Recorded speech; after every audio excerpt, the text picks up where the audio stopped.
یہ 20ویں صدی کے آغاز کے وقت جسے ہم پورا کہتے ہیں مڈل ایسٹ، بلکہ صرف مڈل ایسٹ نہیں، پورا شمالی افریقہ سلطنت عثمانیہ کا حصہ تھا، خلافت عثمانیہ۔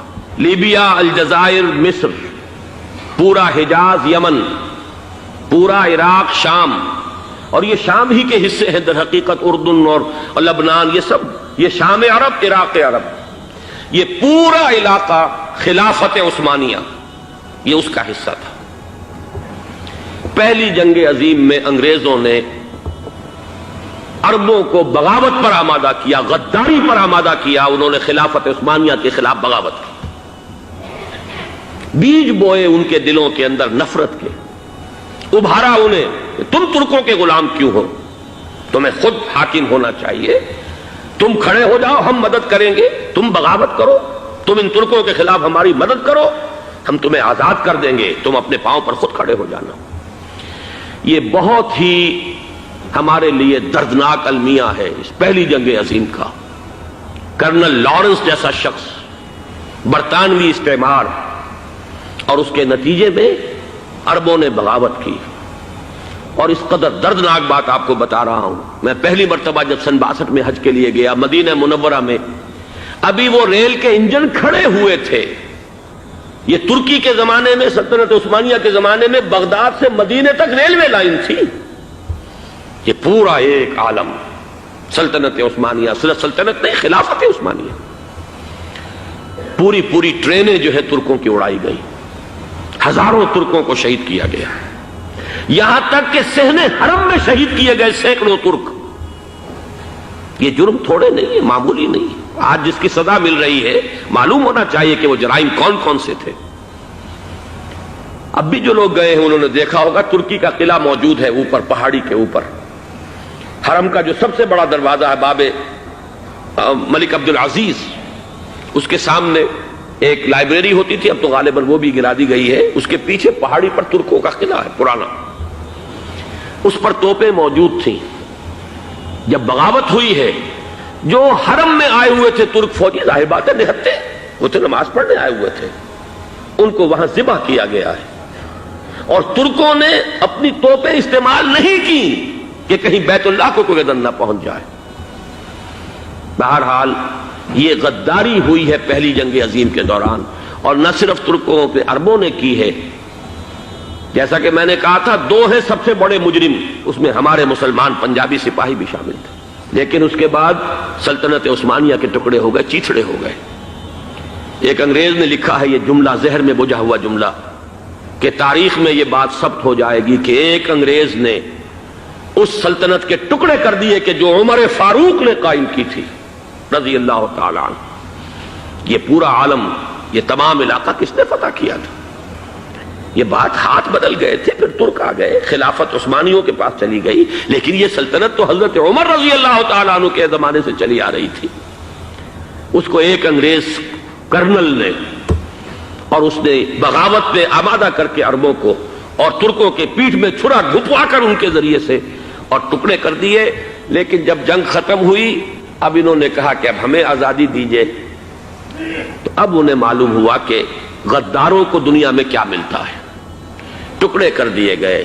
یہ حصہ عراق یہ انگریز کے پاس رہے گا، شام کا یہ علاقہ یہ فرانسیسیوں کے پاس رہے گا، مصر پر انگریزوں کا تسلط رہے گا، لیبیا اطالویوں کے پاس رہے گا، لے دے کر یہ جو علاقہ تھا حجاز، کیونکہ وہاں کچھ تھا ہی نہیں، یہ عربوں کے پاس چھوڑ دیا گیا۔ اس وقت جو بادشاہ ہیں شاہ حسین اردن کے، ان کے دادا سب سے بڑے غدار وہی تھے، لہذا ان کو اس علاقے کی بادشاہت دے دی گئی۔ اس کے بعد نجد سے ایک تحریک اٹھی ہے، وہ سعودی جو خاندان ہے وہ نجد سے اٹھا ہے۔ نجد میں اس وقت کچھ بھی نہیں تھا، وہ تو صرف ریت کے تودے تھے اور کچھ بھی نہیں، لہذا ادھر کسی استعماری قوت کو دیکھنے کی ضرورت ہی نہیں تھی۔ وہ تو بعد میں تیل برآمد ہوا اور اس کی حیثیت ہو گئی، اور یہ امارات کا علاقہ جو ہے اس کی دنیا میں اب گویا کہ یوں سمجھیے کہ جو سب سے زیادہ اہم علاقے ہو سکتے ہیں روئے ارضی کے نقشے پر، ان میں سے ایک وہ ہو گیا، لیکن یہ اس وقت کی بات میں کر رہا ہوں، کوئی حیثیت نہیں تھی، لہذا اس کو چھوڑ دیا گیا۔ یہ ہے تاریخی پس منظر، یہ لکیریں جو کھینچی گئی ہیں، یہ ایک ملت اسلامیہ کو جو قومیتوں میں تقسیم کیا گیا، پھر نعرے لگوائے گئے المصر للمصریین الشام للشامیین. اب شامی ایک علیحدہ قوم ہو چکے ہیں، مصری ایک علیحدہ قوم ہو چکے ہیں، عراقی ایک علیحدہ قوم ہو چکے ہیں. یہ ساری تقسیمیں استعمار کی پیدا کرنا ہے، اس کا کوئی تعلق اسلام کے ساتھ نہیں. اب ضرورت تو اس بات کی تھی کہ استعمار کے پنجے جب یہاں سے کچھ ہٹے، دوسری جنگ عظیم کے بعد ایک دور آیا، امریکہ ابھرا ہے دنیا کی عالمی سطح پر سیاست میں. برطانیہ کمزور ہو چکا تھا، وہ اتنے بڑے علاقے کو اب ہولڈ نہیں کر سکتا تھا. ہندوستان بھی آزاد ہوا، پھر یہ کہ اور دوسرے علاقوں سے بھی اس کو پسپائی اختیار کرنی پڑی. استعمار کے پنجے جس طرح بھی ہوئے، ان کے سینوں سے، عربوں کے سینوں سے جو ہے گویا کہ وہ ہٹے. لیکن امریکہ نے ایک اپنی بہت بڑی حکمت عملی جو اختیار کی، عالم عرب کے سینے میں اسرائیل کا خنجر پیوست کر دیا تاکہ یہ کبھی آزاد نہ ہو جائیں، ہمارے انگوٹھے تلے رہے، ہماری پالیسی گورن کرے. یہ استعمار کا دوسری جنگ عظیم کے بعد جہاں برطانوی استعمار، فرانسیسی استعمار رفتہ رفتہ یہ ہٹنے شروع ہوئے. صدر ناصر نے انگریزوں کو اٹھا کر پھینکا میڈیٹرینین میں اور دوسرے جگہوں سے. الجزائر نے آزادی حاصل کی فرانس سے، اطالویوں سے جو ہے لیبیا والوں نے آزادی حاصل کی. یہ ہو گیا، لیکن ایک خنجر پیوست کر دیا گیا اسرائیل کا سینہ عرب میں. اس صورتحال میں ظاہر بات ہے کہ ایک تو بڑی آئیڈیل پوزیشن تھی کہ پورا عالم اسلام متحد ہو، لیکن وہ تو بہت دور کا خواب معلوم ہوتا ہے. علامہ اقبال سے بڑا کوئی نقیب نہیں ہے ملت اسلامی کی وحدت کا، لیکن انہیں بھی اپنے لیکچرز میں کہنا پڑا کہ اس وقت جو صورتحال ہے پورے عالم اسلام کی ایک وحدت بن جانا تو تقریباً ناممکن نظر آ رہا ہے. اگر کسی طرح ایک common wealth of Muslim nations وجود میں آ جائے تو بھی بڑی کامیابی ہوگی. لیکن اس سے بھی پہلے یہ تو زیادہ آسان تھا کہ عالم عرب ایک وحدت کی شکل اختیار کر لے. یہ تو ایک قوم ہے، اکثر و بیشتر ایک نسل یا زیادہ دو نسلیں کہہ دیجیے. شمالی افریقہ میں بربر نسل بھی ہے، باقی تو سب عرب ہے. یہ پورا عالم ایک نسل، ایک زبان، یہ تو ایک ہو جائے. افسوس یہ ہے کہ اس کا ایک ہو جانا، ایک شخصیت ابھری تھی جو مذہبی مزاج کی شخصیت تھی، جو دینی مزاج کی حامل شخصیت تھی. اگر اس کی قیادت میں عالم عرب متحد ہو جاتا تو واقعتاً ایک بہت بڑا جو ہے مرحلہ وہ طے ہو جاتا پوری عالمی ملت اسلامیہ کی ایک وحدت اختیار کرنے کا. وہ شخصیت تھی شاہ فیصل شہید کی. اور اس لفظ کے ساتھ ہی آپ کے ذہن میں آ گیا ہوگا کیوں انہیں شہید کر دیا گیا، کس نے کیا کرایا، کہاں سے تعلیم حاصل کر کے آیا تھا وہ جس نے شہید کیا شاہ فیصل شہید کو. اس کی گردن پر کون سوار تھی، وہ یہودی لڑکی کے جس کے فوٹو بھی شائع ہوئے، ایک گردن پر اٹھائے کھڑا ہوا شہزادہ اپنی ایک یہودی دوست کو، لڑکی کو. اور وہی ہے کہ جس نے جا کر پستول سے شہید کیا ہے.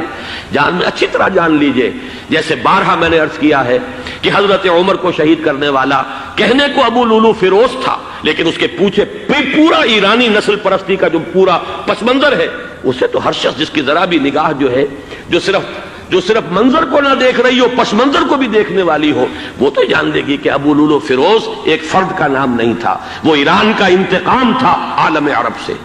بالکل اسی طریقے سے یہ امریکی استعمار کا ہتھ کنڈا تھا، اسے محسوس ہوا. شاہ فیصل مذہبی مزاج کا شخص یہ ابھر رہا ہے، اور یہ شاہ فیصل کی حکمت عملی کا ذرا آپ اندازہ کیجئے.